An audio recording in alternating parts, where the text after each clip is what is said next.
პირველი რაუნდი. რაგი.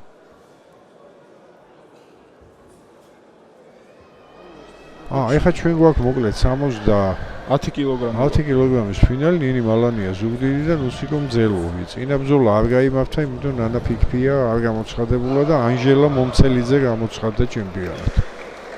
ამბროლაუველი მოკრე. აქ უკვე შეიმობს მალანია.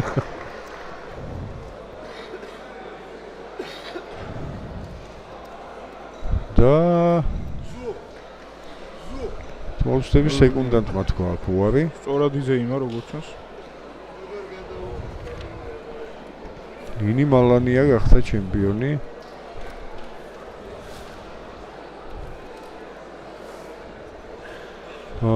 კიდევ ორი ჩემპიონი გამოვლინდა უცებ, ანუ ფიფი არ გამოცხადდა, ანჟელა მომცელიძე გახდა ამბროლაუველი ჩემპიონი, ამბროლაუველებმაც დაასრულეს აქ ერთი ოქროს მედლით. ამ ბრძოლაში გამარჯვება და საქართველოს ჩემპიონის ტიტული რეფერის გადაწყვეტილებით მოიპოვა. წითელი კუთხე ნინი მალანია ზუგდიდი.